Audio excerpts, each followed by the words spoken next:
Salut à tous, c'est Vapandor et une petite revue vite fait, rapide, un petit retour sur ce que j'ai reçu, ce que j'attendais de recevoir. Euh, Pas ce que j'avais commandé, ce qui a mis du temps à venir, mais ce qui est très difficile à avoir plutôt. J'ai bien entendu, alors là le packaging, les mecs, Nuke Vapes, le cas de Carl, vous vous êtes éclaté avec un super tube en métal. Moi je m'éclate avec un tube en plastique. Qu'est-ce qui se passe? Where is my packaging? Alors voici comment j'ai reçu mon Pipeline Pro en 18650.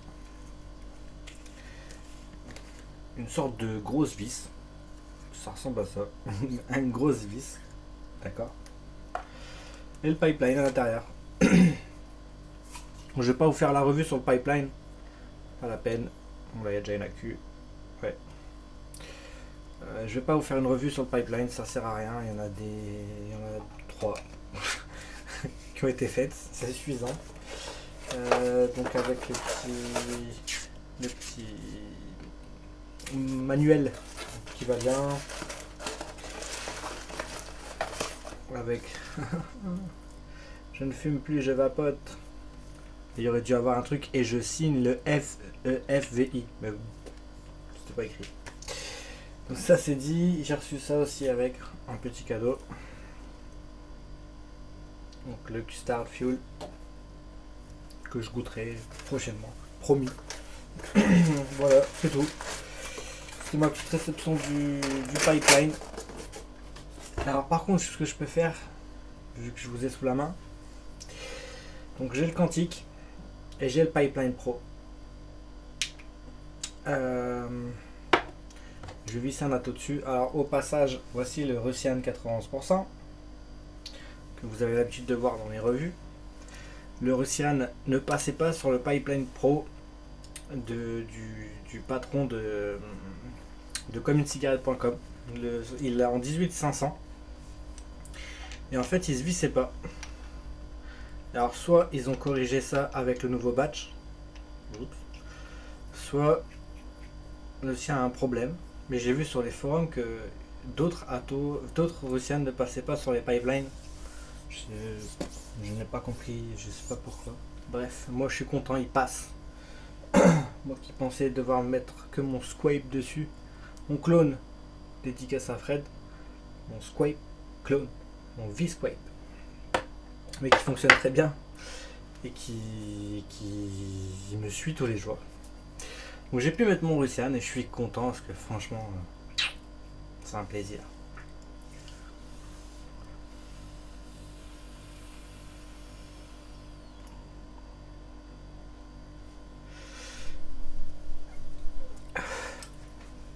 Dedans il y a du 50-50 PGVG sur du Grand Vanilla Custard. J'alterne. Le Goose, c'est une tuerie. Et de temps en temps, au soir, comme ce soir, je me fais un petit Goose. Ça change. Vape Quantique, Vape Pipeline. Alors, est-ce que je justifie le fait qu'il coûte 189€ et qu'il coûte 94,90€, le fait qu'il est mieux? Ou alors est-ce que la vape est légèrement différente? Je sais pas, mais je préfère Pipeline bizarrement. Je viens de l'avoir, j'ai pas assez de recul mais je rejoins ce que Nuke Vape a dit dans sa revue sur du Pipeline. C'était vraiment un très très bon mode et voire limite un Provari killer. Je sais qu'il y en a plein qui se sont lâchés sur lui et parce qu'il n'était pas légitime de ne pas l'avoir acheté. Perso, je te rejoins Nuke Vape sur ce point et 189€. Là, bref, ce que vous entendez derrière, c'est des petits travaux. Enfin bref, parenthèse, clos. Donc là, la vape différente.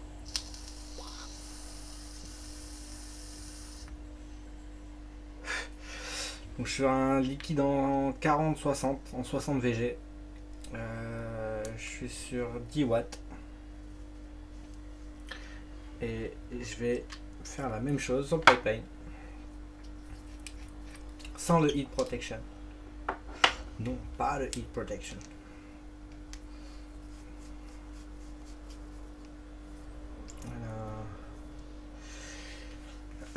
Donc alors je suis à 10 watts. Oups, ça va trop vite. À 10 watts. Avec une batterie qui est presque morte. Depuis ce matin, elle est dedans, c'est une 2200 mAh, 2400. Et il est 21h. 21h. Et elle est bientôt morte, la batterie.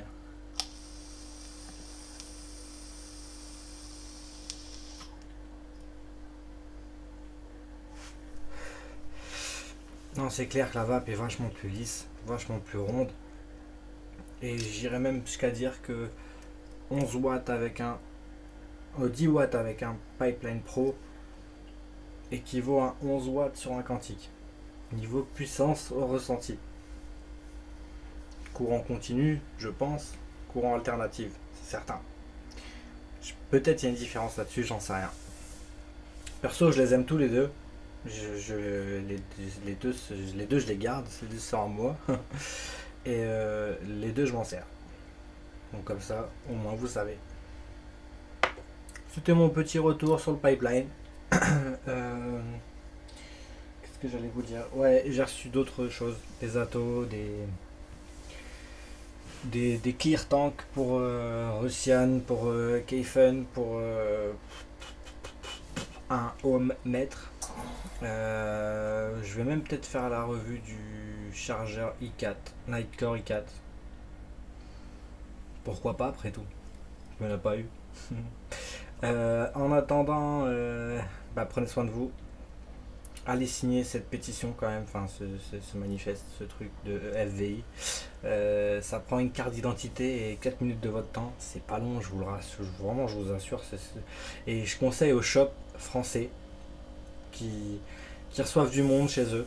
Si vous pouvez claquer une tablette, un ordinateur, portable ou non, avec juste le site de l'EFVI, avec un lien direct, qu'on puisse cliquer. En fait, la personne qui vient acheter chez vous un produit, que ce soit du liquide ou un Cliro, un CE4, lui dire bah voilà, si tu as 3-4 minutes de ton temps, viens signer le.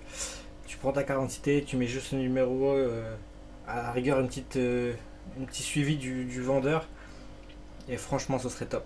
Parce que là on craint quand même bien. D'accord. Bon, c'était qu'une idée. Hein. Sur ce, je vous laisse, à très bientôt. Ciao, ciao. Ah oui, je voulais revenir vite fait. C'est un mode à 189€, ok. Mais je sais pas si vous le voyez là. Mais dans le creux, on voit ma batterie. On voit la couleur de ma batterie. Pour un mode à 189$. 1 euro. C'est 200$. Je vais essayer de vous le montrer.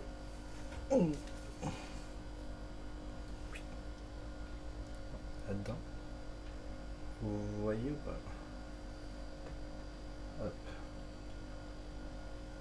Vous voyez, l'écran est allumé, c'est-à-dire qu'il y a un creux entre l'écran et le mode. C'est ouf, non? Je sais pas si on va le voir. Vous verrez rien, mais bon. Voilà, c'est tout. Sinon, c'est un très très bon mode. Je suis assez fan, j'avoue. Et je vais vraiment finir là pour le coup, sur la petite note spéciale de Reaper. J'aime beaucoup sa phrase. Je vous la ferai pas en anglais, parce que je vais vous épargner mon accent nordiste. Et je vais vous dire, la cigarette est morte et dépassée. La vape est le futur.